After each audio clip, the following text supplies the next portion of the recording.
오늘 저희들이 살펴볼 본문은 에베소서 3장 2절로 5절 말씀입니다.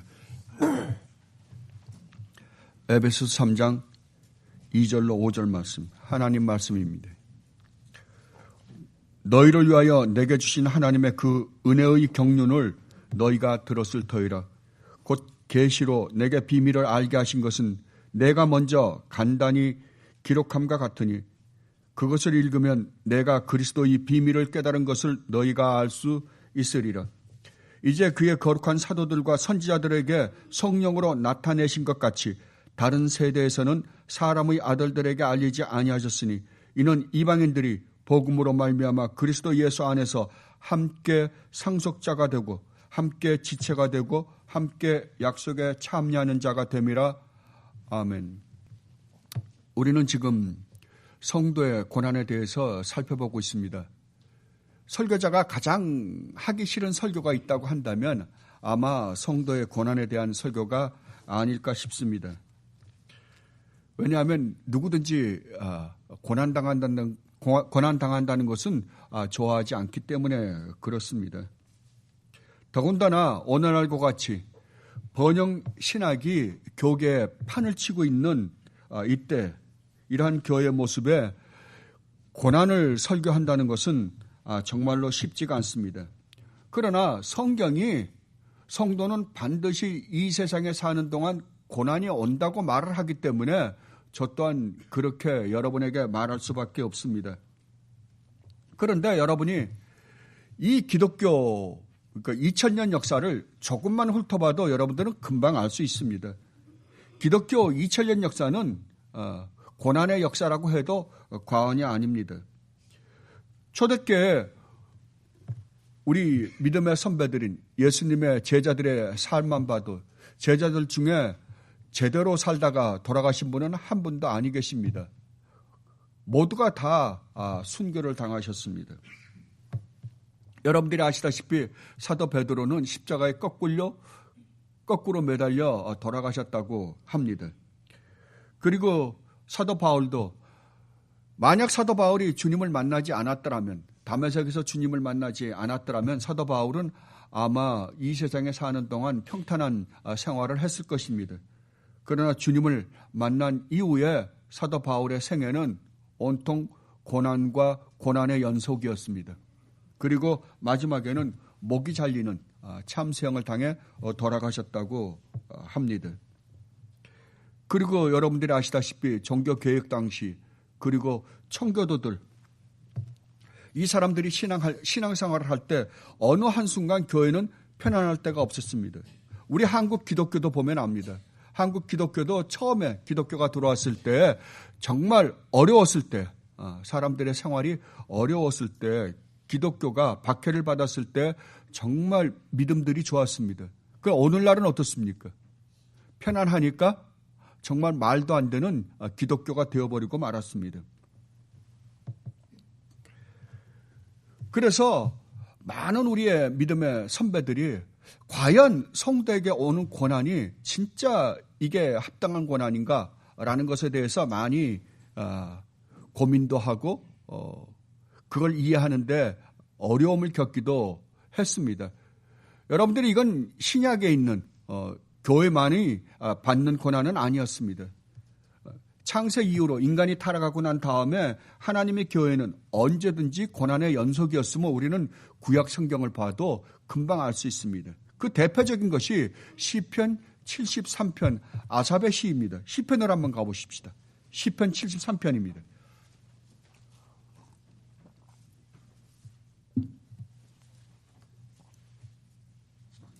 시편 73편 1절로 17절 말씀입니다.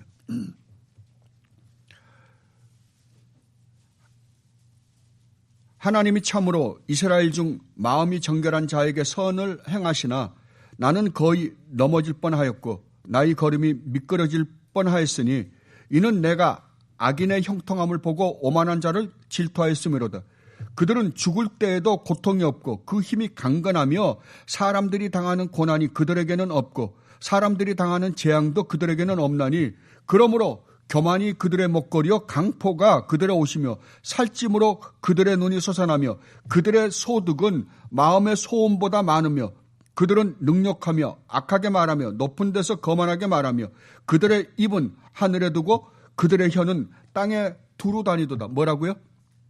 예수 믿는 사람과 예수 믿지 않는 사람 두 사람을 비교해 볼 때 누가 더 잘 살더라고요? 예수 믿지 않은 사람들이요. 그 사람들이 훨씬 잘 살더라고요. 죽을 때에도 고통이 없더라고요. 자기네들이 한 달에 뭐 그저 한 5천 불만 있으면 살겠다라고 하면 얼마가 생긴다고요? 2만 불이 생긴다고요. 그러니까 그들의 입에서 나오는 말은 야 하나님이 어딨냐? 근데 오늘날 기독교는 어떻습니까? 하나님이 만약에 진짜 우주 만물을 창조하시고 우리 아버지가 되시고 우리를 구원하기 위해 예수 그리스도를 보냈다고 한다면 왜 우리에게 축복을 해주지 않겠느냐라고 가르치는 게 오늘날 기독교죠. 근데 성경은 정반대입니다. 성경은 내가 정말 주님의 뜻을 쫓아 살려고 하는데 왜 이렇게 하는 것마다 안 되냐? 하는 것마다 힘드냐? 이 이야기에 지금. 그죠? 자, 그러므로 그의 백성이 이리로 돌아와서 잔에 가득한 물을 다 마시며 말하기를 하나님이 어찌하여 지존자에게 지식이 있으랴 하는도다. 볼지어다 이들은 악인들이라도 항상 뭐하고요? 평안하고 재물은 더욱 불어나도다. 내가 내 마음을 깨끗하게 하며 내 손을 씻어 무죄하다 한 것이 실로 헛되도다. 나는 종일 재난을 당하며 아침마다 징벌을 받았도다. 내가 만일 스스로 이르기를 내가 그들처럼 말하리라 하였더라면 나는 주의 아들들의 세대에 대하여 악행을 행하였으리이다. 내가 어쩌면 이를 알까 하여 생각한즉 그것이 내게 심한 고통이 되었더니, 그러니까 이러한 문제 때문에 자기가 어떻게 했다고요? 심한 고통 가운데 빠졌다고요. 도저히 이해가 안 되더라고요. 그런데 언제 깨닫게 되었는가? 하나님의 성소에 들어갈 때하여 그들의 종말을 내가 깨달았나이다. 하나님의 성전 안에 성소에 들어갈 때야, 다른 말로 하면 하나님의 심판대 앞에 서보니까 그때야 이해가 되더라는 거예요.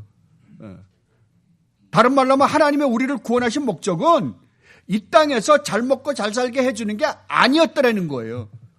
하나님의 목적은 뭐였어요? 우리를 하나님 나라에서 영원히 살게 해주는 게 목적이었다는 거예요. 그때야 자기가 알게 됐다는 거예요. 그런데도 불구하고 오늘날 기독교는 교회에서 가르치는 것은 아니라고 가르칩니다. 이건 다 잘못된 거라고. 우리가 예수를 믿으면 모든 게 다 잘 된다고. 병도 안 생기고 생겼다가도 금방 낫고 장사도 잘 되고 그 다음에 영혼도 구원받는다고 가르칩니다. 그런데 왜 이런 것들이, 이런 거짓된 복음들이 인기를 끌까요? 왜냐하면 그게 우리 죄된 본성을 가지고 있는 우리의 본성이기 때문에 그렇습니다. 우리의 본성은 이 세상에서 어떻게 해서든지 어떤 방법을 써서든지 잘 되는 것이 목적입니다. 그래서 종교를 만드는 거잖아요. 종교를 만들어서 몽땅 하는 게 뭐예요? 올 한 해는 아무 병도 없이 아무 탈도 없이 우리 식구들 다 잘 살게 해 주십시오. 이거 아니에요? 이것이 교회까지 들어왔습니다. 그러나 성경은 여러분들이 정말 올바른 성도라고 한다면, 여러분들이 진짜 참 복음을 믿는 분들이라고 한다면 여러분들에게는 뭐가 필수다? 고난이 필수 과목이다 라고 말씀을 하십니다. 우리가 하나님 나라에 들어가려면 많은 환난을 겪어야 할 것이라.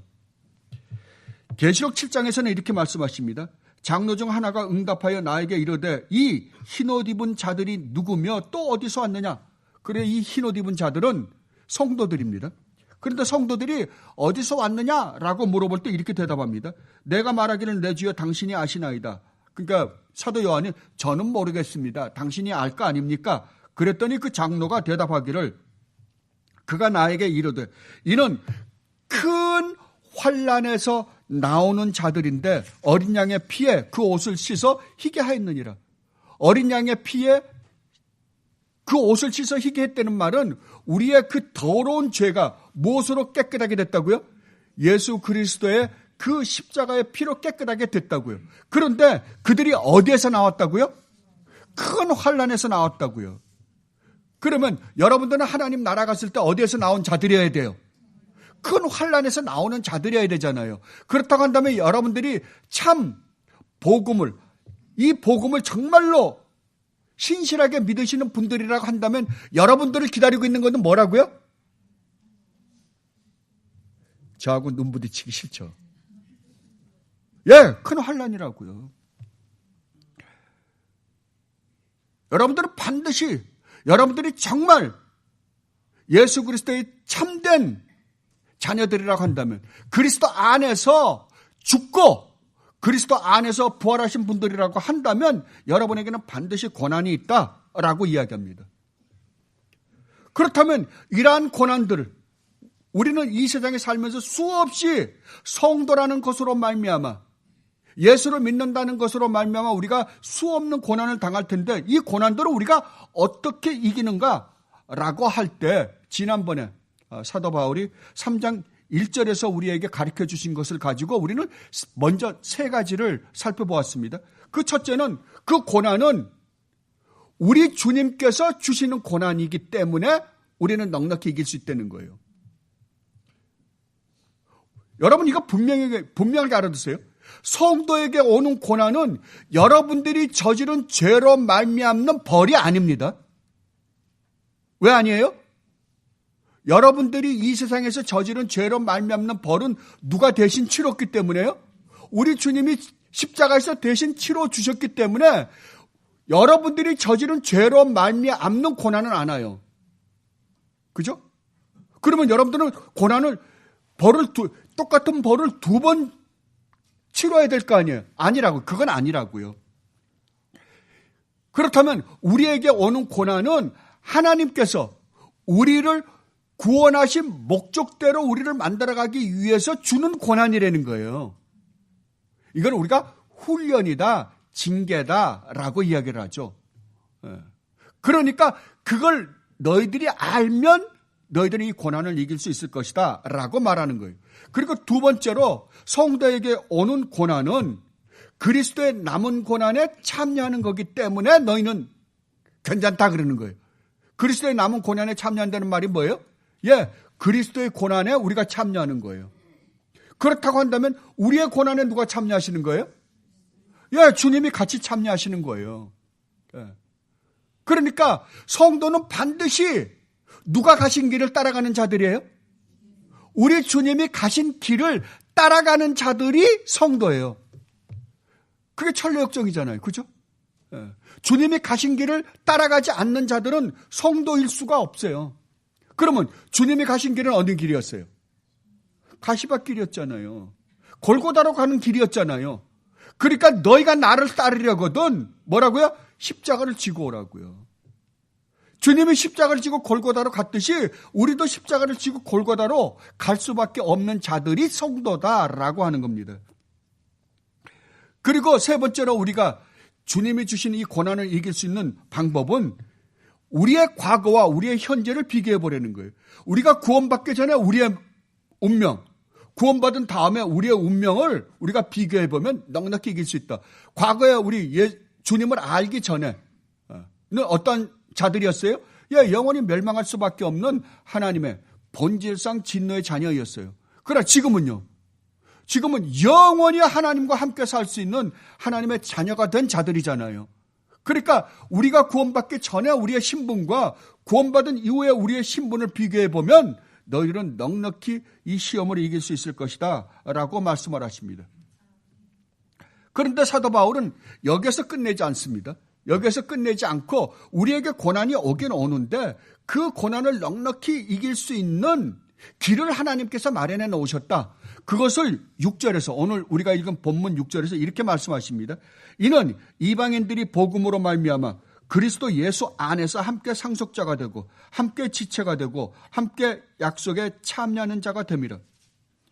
사도 바울은 지금 우리가 이 세상에서 겪는, 성도로서 이 세상에 겪는 모든 이러한 고난들을 우리가 이길 수 있는 또 다른 길은 그리스도 안에서 우리에게 주어진 축복들, 함께 상속자가 되고 함께 지체가 되고 함께 약속에 참여하는 자가 되었다라는 이 놀라운 축복의 의미들을 너희들이 올바로 안다고 한다면 너희들은 어떻게 한다? 너희들이 이 땅에서 겪는 모든 고난을 너희들은 넉넉히 이길 수 있을 것이다 라고 말씀을 하십니다. 여기서 함께라는 것은 유대인들과 이제 이방인을 통틀어서 이야기합니다. 다른 말로 하면 교회입니다요. 그러면 그리스도 안에서, 그리스도 예수 안에서 함께 상속자가 되고 함께 지체가 되고 함께 약속에 참여한 자가 되었다는 말의 의미가 무엇인가? 1차적으로는 이제 그리스도인, 교회에는 유대인과 이방인의 구별이 없다는 거죠. 그러니까 그리스도로 말미암아 주어지는 그 축복은 이제는 전 인류가 하나가 되어서 받는 축복이다. 그러니까 교회 안에 들어와 있는 자들은 유대인이나 이방인 할 것 없이 받는 거예요. 그죠? 여러분들이 정말 그러니까 여러분들이 기독교 신자라고 한다면, 참된 성도라고 한다면 여러분들은 이거 분명히 아셔야 돼요. 왜냐하면 우리가 기독교 신자가 되었는데도 불구하고 우리는 굉장히 뭐라 그럴까, 민족의 이 구분에 대해서 그리스도인인데도 불구하고, 성도인데도 불구하고 그걸 구별하는 사람들이 너무나 많습니다. 여러분들은 세상이 구분하는 것과 같은 민족의 구분을 가지고 있으면 안 됩니다. 그죠? 나라를 구분할 수가 없어요. 우리 한국 사람 이거 아니에요. 여러분들이 참된 그리스도인이라고 한다면, 참된 성도라고 한다면 성도 안에서 있는 모든 사람들은 같은 민족이에요. 예수 그리스도를 피로 받고 예수 그리스도 안에서 태어난 새로운 형제자매예요. 새로운 국가예요. 그게요. 거기에는 누가 있다고요?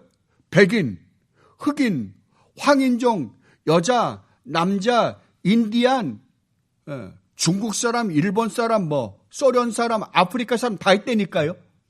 그게 진짜예요. 성당에는 그게 진짜라니까요. 그래서 우리 그리스도인에게는 모든 이 국가관이 무너져 버려요. 세계관이 무너져 버린다니까요. 왜?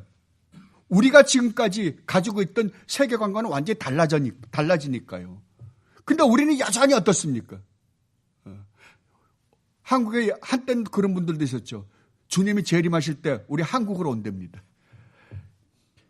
그러니까 이거는 정말 이 교회라는 공동체가 어떤 곳인지 정확하게 이해를 하지 못하고 있기 때문에 그래요.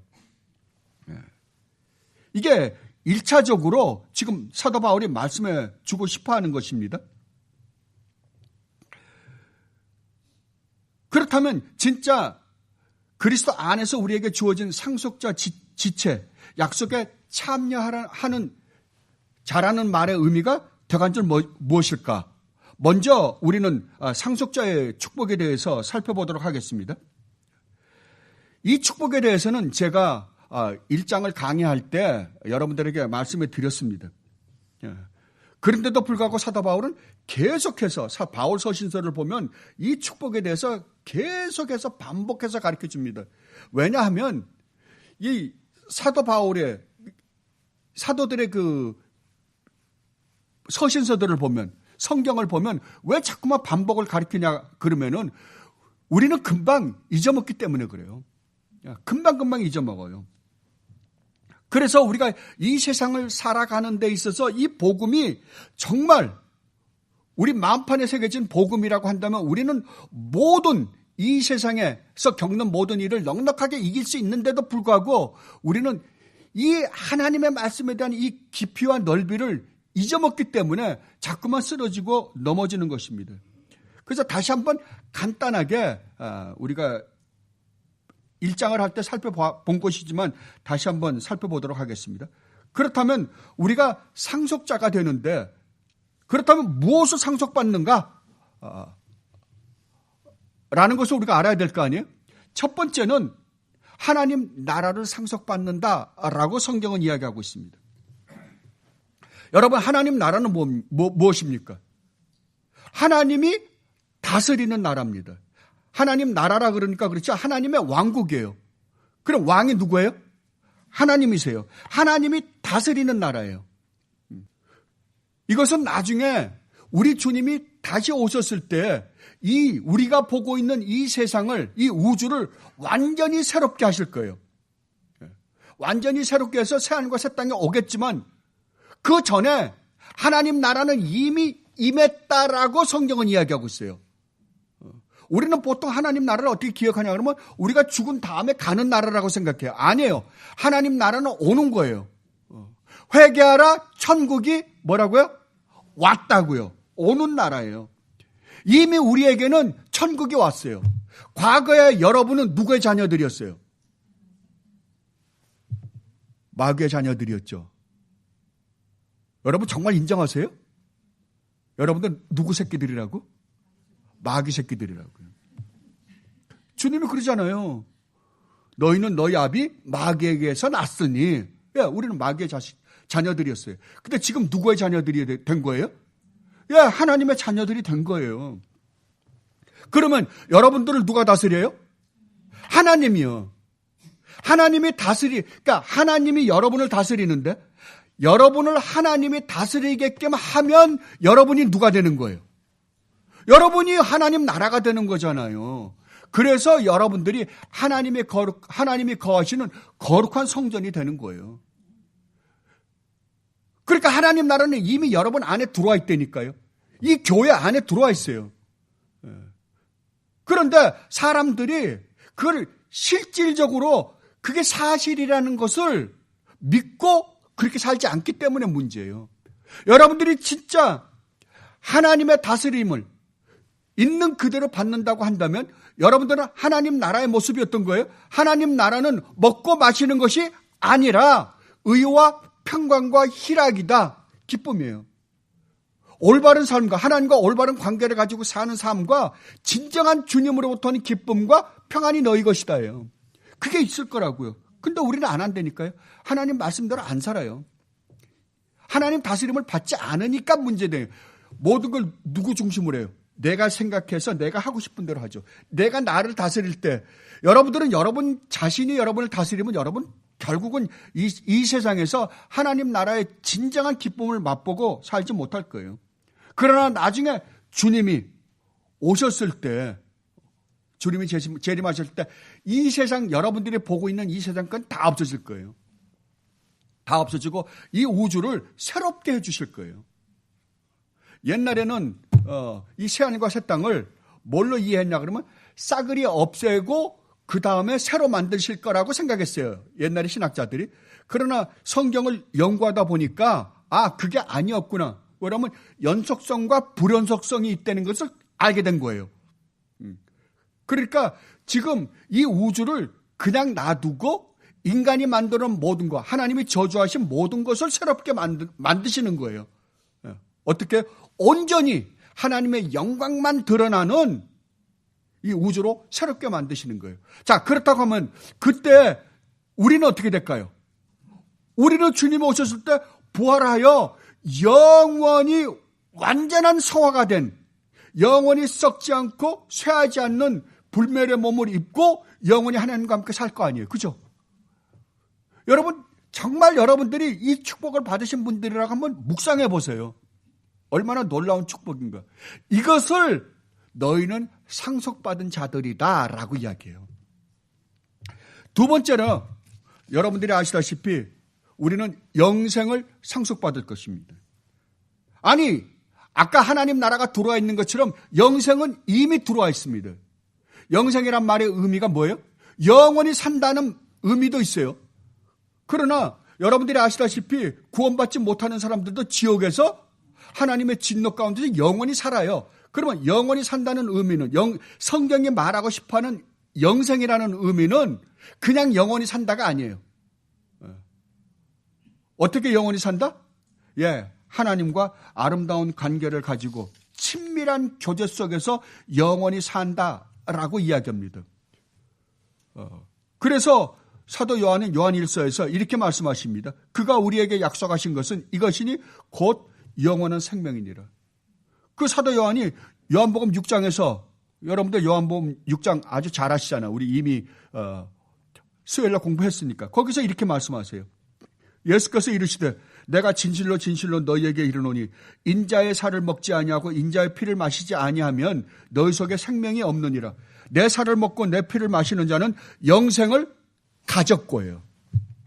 영생을 가졌고 마지막 날에 내가 그를 다시 살리리니 내 살은 참된 양식이요 내 피는 참된 음료로다. 내 살을 먹고 내 피를 마시는 자는 내 안에 거하고 나도 그의 안에 거하나니 살아계신 아버지께서 나를 보내시매 내가 아버지로 말미암아 사는 것 같이 나를 먹는 그 사람도 나로 말미암아 살리라.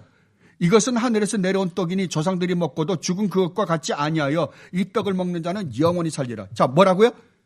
영원히 산대요. 그러니까 미래에 우리가 영원히 살아요. 근데 그 영생이 어떻게 했다고요? 그 영원한 삶이 지금 우리 안에 들어와 있다 그래요. 어떻게 해요? 여러분들은 허물과 죄로 죽었어요. 그런데 이제는 여러분들이 누구와 아름다운 교제를 나눌 수 있는 자가 되었다고요? 예, 하나님과요. 우리는 하나님과 원수지간이었어요. 그래서 하나님은 우리를 영원히 심판하실 수밖에 없으셨는데 그 심판을 우리 주님 예수 그리스도로 말미암아 대신 받게 하고 우리로 하여금 영원히 하나님과 화목시켜 하나님과 아름다운 교제를 가지고 살 수 있는 존재가 되었다고요. 그래서 여러분들은 이제 하나님과 아름다운 관계를 가지고 사는 존재들이잖아요. 그걸 뭐라 그런다? 영생이라고. 그게 생명이라고요. 그게 생명이에요. 그렇다면 성도는, 모든 성도는 이미 영생 속에 들어가 있죠. 하나님 나라 속에 들어가 있을 뿐만 아니라 영원한 생명 안에 들어가 있다니까요. 그 생명이 지금부터 영원히 하나님과 함께 할 거예요. 그래서 무릇 나를 믿는 자는 죽지 않는다니까요. 죽지 않는다요. 왜? 우리 주님의 생명이 우리 안에 들어와 있기 때문에 그래요. 얼마나 놀랍습니까? 그리고 세 번째로는 성도는 우리 주님과 영원히 함께 왕노릇할 거예요. 예. 여러분, 우리 주님은 왕이십니다. 우주 만물을 창조하신 창조주예요. 그죠? 그러나 옛날에는 우주 만물을 어떻게 다스렸어요? 영으로 다스렸어요. 왜? 우리 주님은 영이셨으니까요. 그런데 어떻게 오셨어요? 우리와 같은 인간의 몸을 입고 이 땅에 오셨어요. 그리고 우리를 대신해서 죽고 부활하심으로 말미암아 이제 영원한 왕이 되셨거든요. 어떻게 해요? 인간의 몸을 입고 왕노릇하세요. 그런데 우리가 어떤 존재냐? 우리가 그 주님과 함께 영원히 왕노릇할 것이라고 성경은 분명히 이야기합니다. 그래서 주님의 왕노릇에 대해서 이렇게 이야기합니다.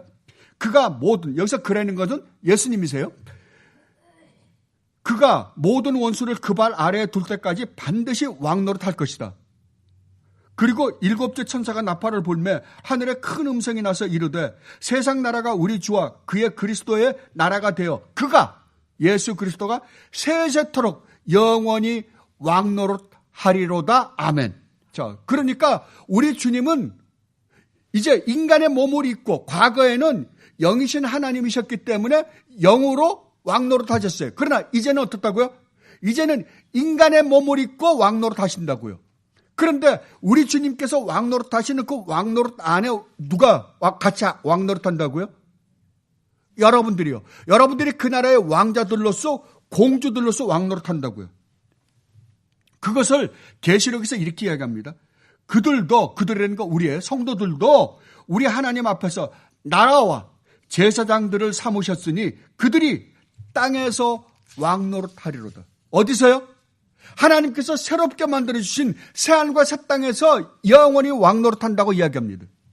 다시 밤이 없겠고 등불과 햇빛이 쓸데없으니 이는 주 하나님이 그들에게 빛이심이라. 그들이 세세토록 왕노릇하리로다. 아멘. 자, 여러분 한번 생각해 보세요. 지금 여러분들 왕노릇한 것 같지 않죠? 그러나 주님이 뭐라 그러시냐 그러면 너희는 나와 함께 이미 왕노릇하고 있다라고 그래요. 어떻게 해요? 주님은 이 땅에 오셔서 고난을 받으시면서도 왕이셨어요.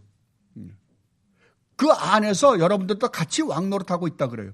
그러나 지금은 왕노릇하는 것 같지가 않아요. 그게 히브리서에서 이렇게 이야기합니다. 자, 히브리서로 한번 가보십시다. 히브리서 2장입니다.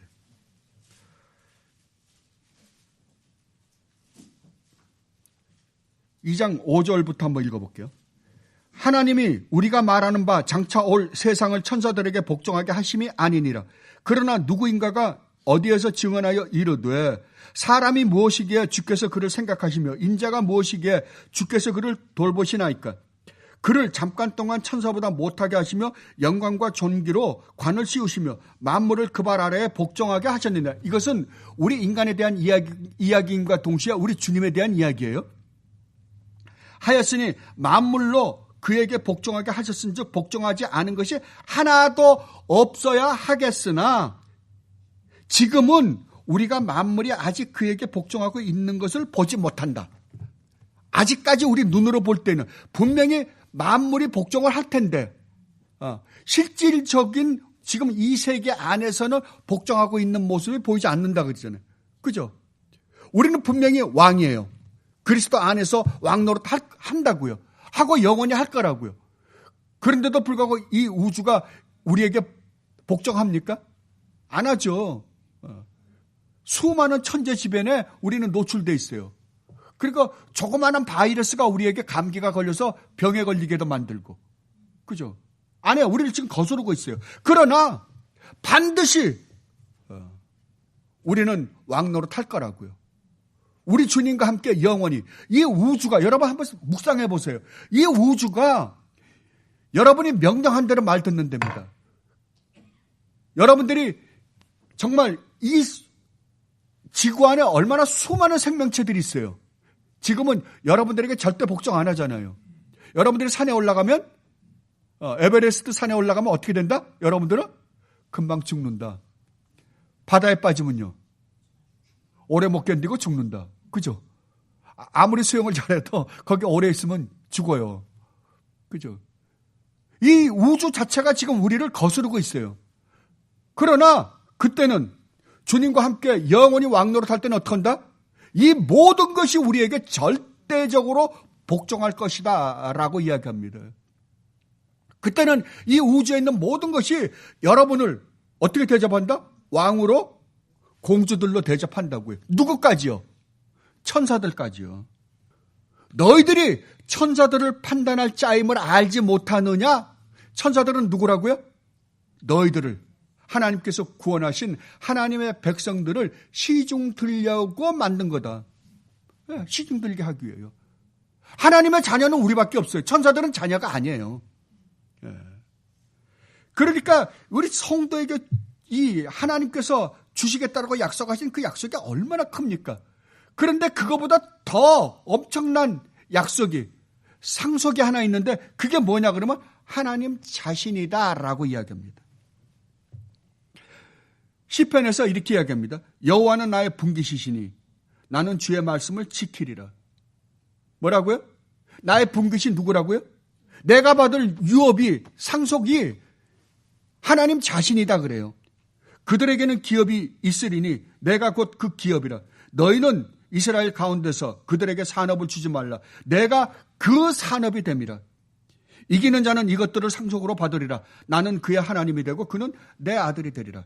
여러분, 이거보다 더 큰 축복은 없습니다.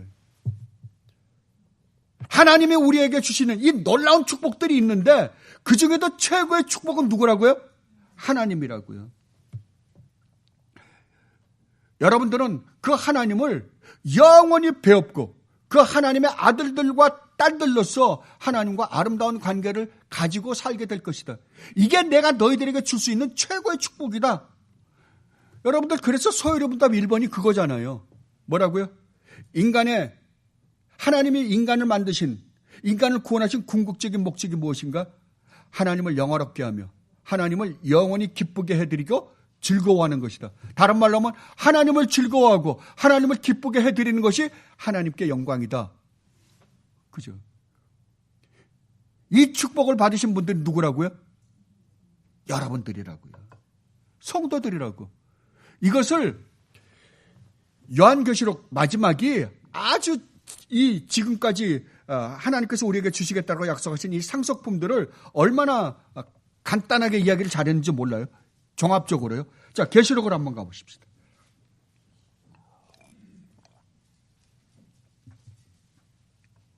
계시록 21장입니다. 1절로 7절입니다. 잘 한번 보세요. 또 내가 새하늘과 새 땅을 보니 처음 하늘과 처음 땅이 없어졌죠? 새롭게 된 거예요. 바다도 다시 있지 않더라. 바다라는 건 타락한 세상을 말하거든요. 타락한 세상은 더 이상 없어요. 또 내가 보매 거룩한 성 새 예루살렘이 하나님께로부터 하늘에서 내려오니 그 준비한 것이 신부가 남편을 위하여 단장한 것 같더라. 내가 들으니 보좌에서 큰 음성이 나서 이르되 보라! 하나님의 장막이 사람들과 함께 있음에 하나님이 그들과 함께 계시리니 그들은 하나님의 백성이 되고 하나님은 친히 그들과 함께 계셔서 자 뭐라고요? 하나님이 영원히 우리와 함께 계신답니다. 여러분들 제일 보고 싶은 게 누구예요? 주님이죠? 하나님이시잖아요. 그죠? 그런데 하나님이 어떻게 한다고요? 이제 영원히 우리와 함께 계시겠대요. 그리고 모든 눈에서 눈물을 그 눈에서 닦아주시니 자 하나님이 여러분의 눈물을 닦아주신다고 한다면 여러분들이 이 세상에 살 때 눈물 흘린 게 있어야 돼요? 없어야 돼요? 아니 눈물 흘린 건 한 번도 없고 세상에 하나님을 이용해서 엄청난 부자로 살았는데 하나님이 눈물 흘릴 거 닦아줄 게 있어야 말이죠. 만약 여러분들이 예수를 믿는데도 불구하고 고난이 없다면 여러분들 심각하게 고민해 봐야 돼요. 반드시 주님을 믿는 성도라는 것 때문에 여러분들은 눈물 흘린 적이 있어야 돼요. 그래 주님이 닦아주시죠.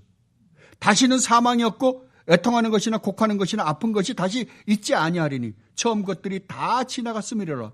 보좌에 앉으신 이가 이르시되 보라 내가 만물을 새롭게 하노라 하시고 또 이르시되 이 말은 신실하고 참되니 기록하라 하시고 또 내게 말씀하시되 이로도다 나는 알파와 오메가요 처음과 마지막이라. 내가 생명수 샘물을 목마른 자에게 값없이 주리니 이기는 자는 분명히 알아두세요.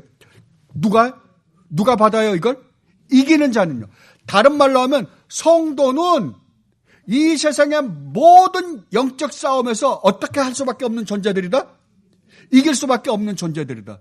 여러분들 요한복음 16장을 우리가 이제 살펴볼 텐데 16장 마지막에 보면 이렇게 말씀하십니다. 주님이 너희는 이 세상에서 환난을 받으나 뭐라고요? 담대하라.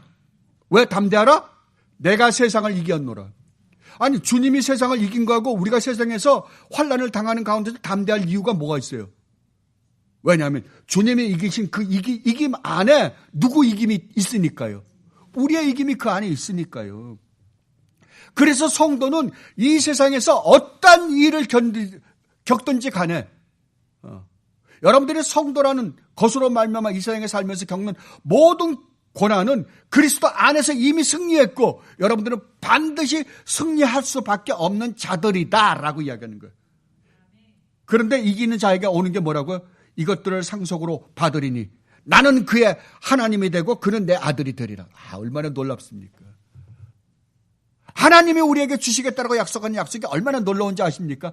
나는 너희 아버지가 되고 너희는 내 자녀들이 될 것이다. 이것을 상속으로 주겠답니다. 계시록 22장으로 가보세요. 22장입니다.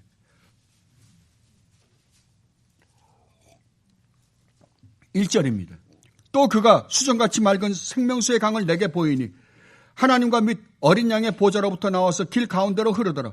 강 좌우에 생명나무가 있어 12가지 열매를 맺되 달마다 그 열매를 맺고 그 나무 잎사귀들은 만국을 치료하기 위하여 있더라. 자 보세요. 여기에 지금 생명나무는 있는데 뭐가 없어요? 선과 악을 알게 하는 나무는 없어요. 그죠? 에덴 동산에는 분명히 생명나무와 선과 악을 알게 하는 나무가 같이 있었어요. 그래서 선과 악을 알게 하는 나무의 열매를 먹으면 우리는 타락할 수밖에 없었어요. 그런데 이제 새롭게 된 새하늘과 새 땅에서는 뭐가 없어져 버렸어요? 선과 악을 알게 하는 나무가 없어져 버렸어요. 생명나무밖에 없어요. 그렇다고 한다면 여러분들은 새하늘과 새 땅에서 다시 타락할 수 있다 없다? 없다고요. 이제는 없어요. 이제는 오직 영원한 생명밖에 없다고요. 이제 다시 저주. 그래서 다시 저주가 없다 그래요. 선과 악을 알게 하는 나무가 없기 때문에 다시 저주가 없어요. 실패가 없다고요. 하나님과 그 어린 양의 보좌가 그 가운데 있으리니 그의 종들이 그를 섬기며 그의 얼굴을 볼터이요 그의 이름도 그들의 이마에 있으리라. 다시 밤이 없겠고 등불과 햇빛이 쓸데없으니 이는 주 하나님이 그들에게 빛이심이라. 그들이 누구예요? 여러분들이잖아요.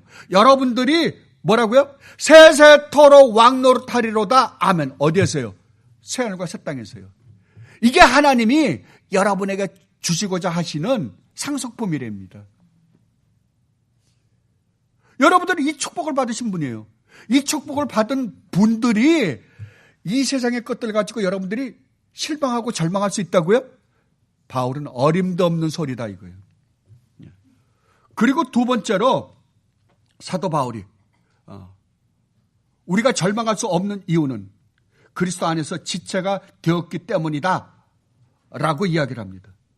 자, 그러면 누구의 지체인가? 골로새서 1장에 보면 이렇게 이야기합니다. 그는 몸인 그리스도의 머리라. 여기서 그는 우리 주님이십니다. 그리스도이세요. 그리스도가 교회인 우리의 머리래요. 그러면 주님이 머리고 우리는 지체잖아요. 그 몸이잖아요. 자, 고린전서 12장에서는 이렇게 말씀하십니다. 몸은 하나인데 많은 지체가 있고 몸의 지체가 많으나 한 몸인 것 같이 그리스도도 그러하니라. 그러니까 주님이 머리라면 우리는 지체예요. 근데 지체에는 뭐가 있다? 많은 기능들이 있다고요. 그죠? 손, 발, 간, 장, 위. 그죠? 근데 밖으로 나온, 여러분도 이 치장하는 건 어디에다 치장해요? 밖에다 치장하죠. 근데 진짜 중요한 건 어디예요? 안에 보이지 않는 거잖아요. 밖에 있는 건 별로 중요하지 않은 것들이에요. 그러니까 여기서 설교를 하는 목사나 이렇게 그럴듯하게 나서는 사람 별로 중요하지 않아요. 진짜 중요한 거는 아무도 알아주지 않는 데서 봉사하는 여러분들이 더 중요하신 분들이에요. 설교가 중요하지 않다는 건 아니에요. 하나님 말씀이니까요. 그래서 목사의 권위는 오직 하나님의 말씀이 있는 데만 목사의 권위가 있어요. 목사가 무슨 권위가 있겠어요. 그러나 하나님의 말씀이 있기 때문에 권위가 있는 거예요. 하나님의 말씀을 올바로 전하지 않으면 권위가 없어요. 자, 그렇다고 한다면 예수님이 머리와 우리가 지체라고 한다면, 몸이라고 한다면 머리와 몸이 떨어지면 어떻게 돼요? 둘 다 죽어요. 그죠? 둘 다 죽어요. 그러니까 머리와 몸은 떨어질 수 있다 없다? 절대 안 떨어진다고요. 절대. 그렇다면 절대 이게 떨어질 수 없다고 한다면 주님이 계신 곳은 누가 있어요? 우리가 있겠죠. 우리가 있는 곳에는요. 주님이 같이 있어요. 그죠?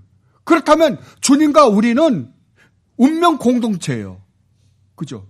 이게 떨어지는 순간 주님도 못 살고 우리도 못 살아요. 그렇다면 지금 주님은 어디 계세요? 하늘에 계시잖아요. 하나님 우편에 계시잖아요. 그럼 여러분은 어디 있어요? 예, 하늘에 계세요. 이게 에베소서 2장의 논증이죠. 에베소서 2장을 한번 가보세요.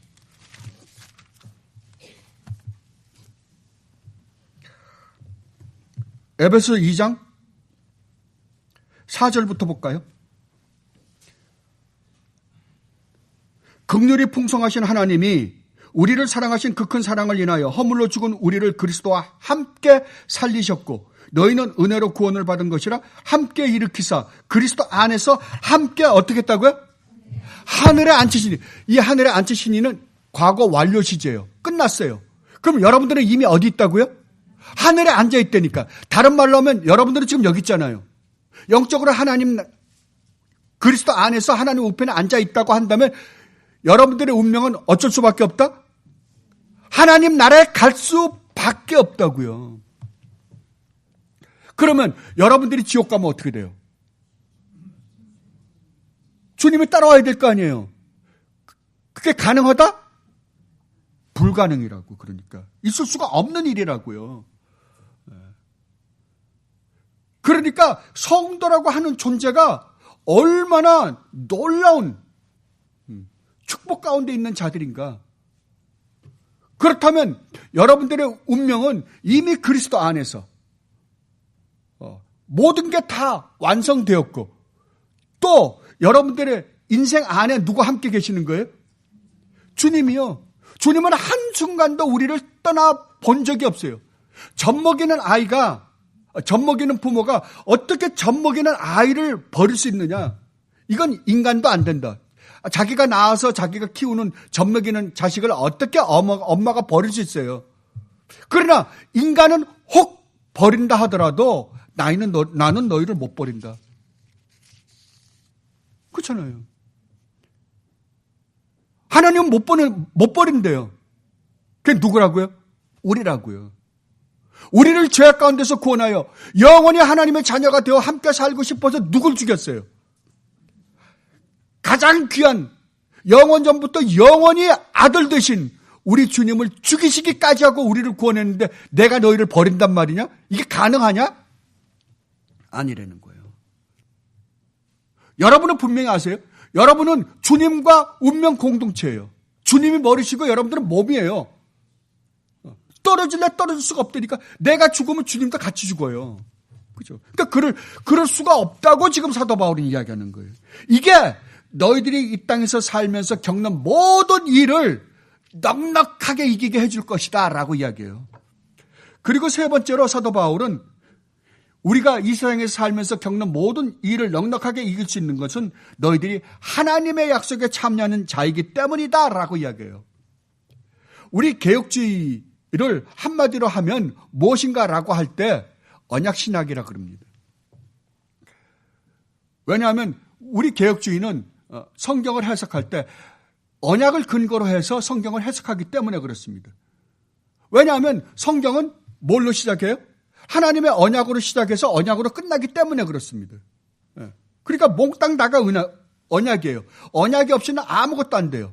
여러분들을 보면 하나님이 제일 먼저 인간과 언약을 맺으시는데 어디서부터 맺어요? 우주 만물을 창조하시고 에덴 동산에 아담과 하와를 창조하시고 언약을 맺죠. 그죠? 죄가 하나도 없고 죄가 없는 그 에덴 동산에서 처음에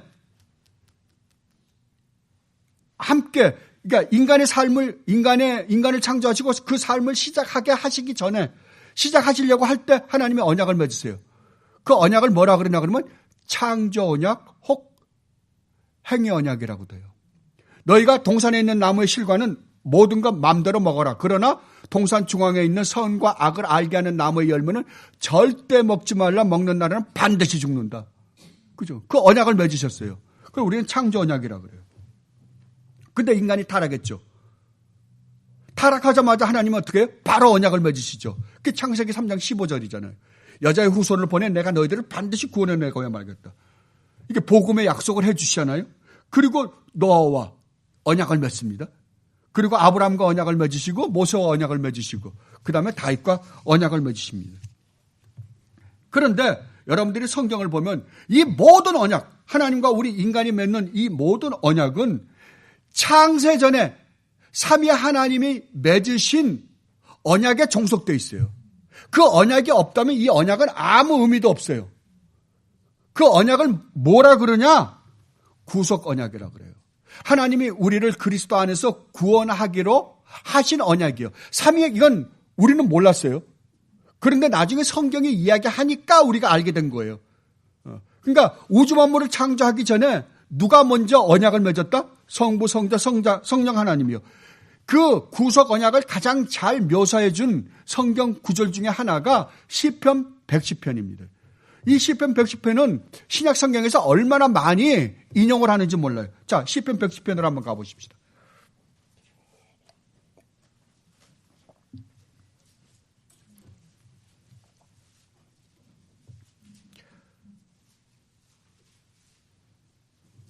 찾으셨으면 봉독해드리겠습니다. 잘 보세요. 여호와께서 내 주에게, 지금 시편 110편은 누가 쓰신 거예요? 다윗이 쓴 거죠. 다윗이 썼는데 여호와께서 내 주에게. 그러니까 다윗이 지금 여호와가 있고 내 주라는 분이 계세요. 말씀하시기를 내가 내 원수들로 내 발판이 되게 하기까지 너는 내 오른쪽에 앉아 있으라 하셨도다. 여호와께서 시온에서부터 주의 권능의 귀를 내보내시리니 주는 원수들 중에서 다스리소서. 주의 권능의 날에 주의 백성이 거룩한 옷을 입고 즐거이 헌신하니 새벽 이슬 같은 주의 청년들이 주께 나오는도다. 여호와는 맹세하고 변하지 아니하시라. 이 맹세가 뭐예요? 언약이에요. 이르시기를 너는 멜기세덱의 서의를 따라 영원한 제사장이라 하셨도다. 너는 누구예요? 주님 오른편에, 여호와 오른편에 계신 다윗이 내 주라고 하신 그분이세요. 주의 오른쪽에 계신 또 다른 주예요. 참 놀라웠죠? 주께서 그의 노하시는 날에 왕들을 쳐서 깨뜨리실 것이라. 뭇 나라를 심판하여 시체로 가득하게 하시고 여러 나라의 머리를 쳐서 깨뜨리시며 길가의 시냇물을 마심으로 그의 머리를 드시리로다. 자, 여기서 여호와 내 주가 있어요. 주의 오른편에 계신 또 다른 주. 그러면 이 주가 한 분은 여호와라고 불리고 한 분은 또 주라고 그러는데 이 주가 누군가? 라고 할 때 신약 성경에서 이것을 사도들이 해석을 하는데 우리 주님 예수 그리스도다라고 해석을 해줘요. 이것이 마태복음 26장, 에베소서 1장, 골로새서 3장, 히브리서는 전체가 다 그거라고 해도 상관이 없어요. 거의 다예요. 바로 그것을 설명하려고 히브리서가 써졌다 그래도 과언이 아니에요. 자, 그 중에 히브리서 하나만 찾아보십시다. 지금 우리가 시편 110편 읽었잖아요. 여러분 그걸 머릿속에 두고 그 다음에 히브리서 7장을 읽어볼게요. 히브리서 7장을 한번 가보세요. 이분이 다윗이 내 주라고 했던 바로 주 옆에 오른쪽에 계셨던 그 주가 바로 이 예수 그리스도다. 그분이 우리를 구원하기 위하여 인간의 몸을 입고 오셔서 대제사장으로 영원히 계실 것이다. 이 이야기를 해주거든요. 자, 보십시다.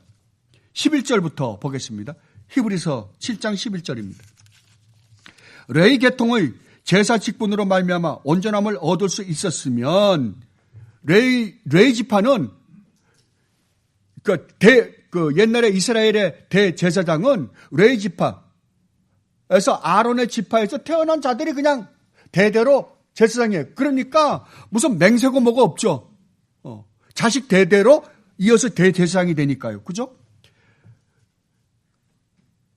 백성이 그 아래에서 율법을 받았으니 어찌하여 아론의 반차를 따르지 않고 멜기세덱의 반차를 따르는 다른 한 제사장을 세울 필요가 있느냐. 아까 여기서 이야기하죠. 시편 110편에서 이야기했던 멜기세덱의 반차를 쫓아올 대제사장이 있다라고 이야기했던 거죠.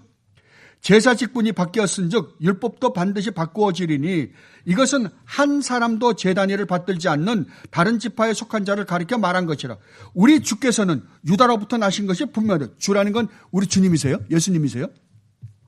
이 지파에는 모세가 제사장들에 관하여 말한 것이 하나도 없고 멜기세덱과 같은 별다른 한 제사장이 일어난 것을 보니 더욱 분명하도다. 그는 육신에 속한 한 계명의 법을 따르지 아니하고 오직 불멸의 생명의 능력을 따라 되었으니 하나님으로 말미암아 됐다는 거예요. 증언하기를 내가 영원히 멜기세덱의 반차를 따르는 제사장이라 하였도다. 레위 지파에서는 영원히는 아니죠. 그러나 이 제사장은 영원히 제사장이 되는 거예요. 전에 있던 계명은 연약하고 무익함으로 패하고 율법은 아무것도 온전하게 못할지라. 이에 더 좋은 소망이 생기니 이것으로 우리가 하나님께 가까이 가느니라. 또 예수께서 제사장이 되신 것은 맹세 없이 된 것이 아니니 언약 없이 된 것이 아니니 그들은 맹세 없이 제사장이 되었으되 레위 지파는 아론의 지파는 맹세 없이 그냥 아들이니까 나온 거예요. 오직 예수는 자기에게 말씀하신 이로 말미암아 맹세로 되신 것이라. 언약으로 됐다고요. 그러니까 삼위 하나님의 그 언약으로 말미암아 구속 언약으로 말미암아 대제사장이 되었다 이 말이에요.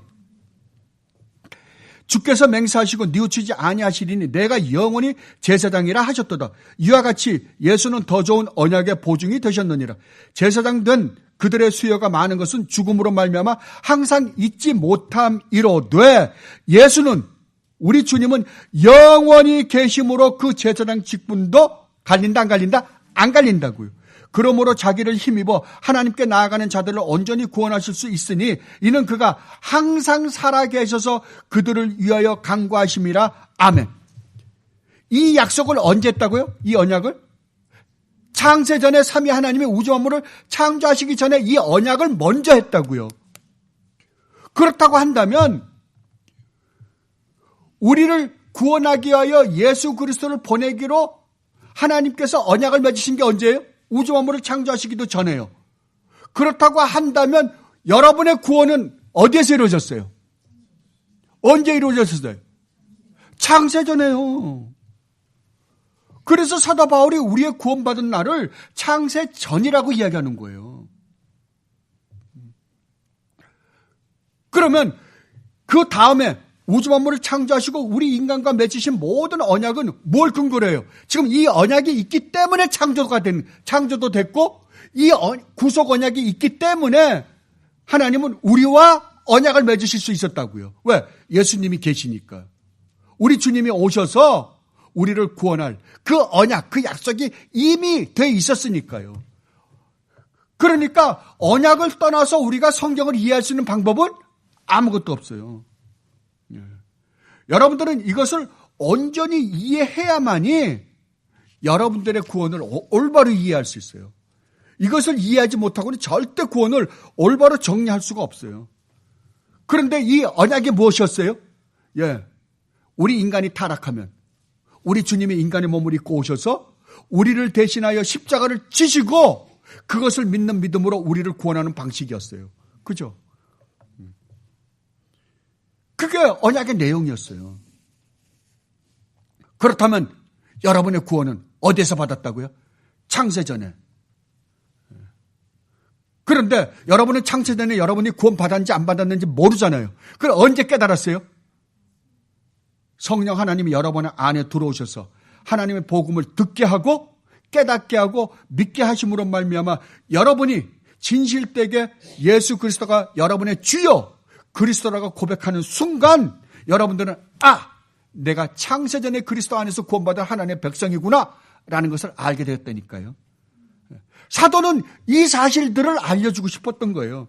너희들이 이것만 안다고 한다면 너희들은 이 세상에서 살면서 어떤 환난과 어떤 고난 속에 처해진다 하더라도 어떻게 한다? 넉넉히 이길 수 있다고요. 왜요? 우리는 이미 창세전부터 하나님의 이 놀라운 계획 속에서 구원받은 자들이기 때문이다 라고 이야기합니다. 그런데 이걸 알고 있는 너희들이 어떻게 고난을 이 세상에서 겪는 일로 말미암아 실망하고 절망하고 낙담할 수 있느냐? 그건 안 된다. 그죠? 여러분 중에 환난을 겪고 계신 분 계십니까? 힘이 드실 것입니다. 그러나 여러분 오늘 집에 가셔서 제가 여러분에게 설명한 이것을 곰곰이 한번 묵상해 보십시오. 그러면 여러분들은 절대로 여러분이 이 세상에서 겪던 일로 말미암아 실망하거나 낙담하거나 절망하지 않을 것입니다. 이게 사도 바울이 지금 자기가 갇혀 있는 것으로 말미암아 감옥에 갇혀 있는 것으로 지금 실망하고 낙담하고 있는 에베소 성도들에게 가르쳐주고 싶었던 거예요. 그래서 어떻게 하라고요? 너희는 낙담할 이유가 하나도 없다는 거죠. 그러면 우리가 이 세상에 살면서 그리스도인으로서 이 세상에 살면서 겪는 고난으로 말미암아 힘들어하고 고통스러워하는 이유가 뭐예요? 여러분들은 이러한 하나님의 놀라운 약속들을 여러분들은 묵상해보지 않은 거예요. 깊이 생각해보지 않은 거예요. 여러분 정말 오늘 제가 여러분들에게 소개한 이것들을 깊이 집에서 묵상해보신 분들 정말 여러분들이 이것을 묵상하면 여러분들은 절대로 실망하지 않을 거예요. 힘은 들 겁니다. 힘이 안 든다는 건 아니야. 힘은 들 거예요.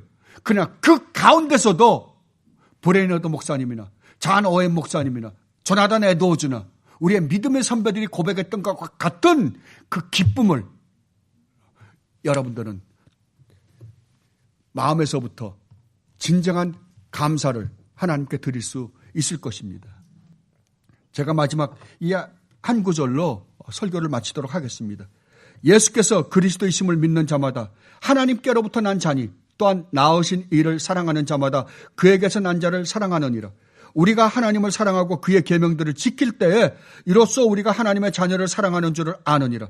하나님을 사랑하는 것은 이것이니 우리가 그의 계명들을 지키는 것이라. 그의 계명들은 무거운 것이 아니로다. 왜 무거운 것이 아니에요? 이 은혜 때문에요. 무릇 하나님께로부터 난 자마다 세상을 이기느니라. 세상을 이기는 승리는 이것이니 우리의 믿음이니라. 아멘. 이 축복을 누리는 여러분들이 되시기를 진심으로 바랍니다.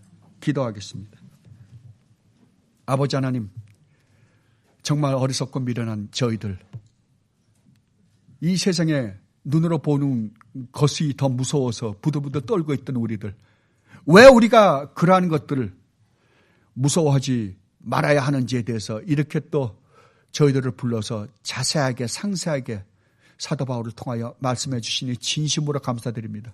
아버지, 이 놀라운 축복들을 저희들이 묵상하고 또 묵상하고 묵상해서 아버지께서 저희들에게 주신 이 축복들이 얼마나 놀라운지를 깨닫고 더 이상 이 세상의 것으로 말미암아 슬퍼하거나 낙담하는 절망하는 어리석은 저희들이 아니라 정말 그 가운데서도 주님을 기뻐하고 즐거워하여 주님께 영광을 돌리는 주님의 복된 자녀들이 되게 하여 주시옵소서.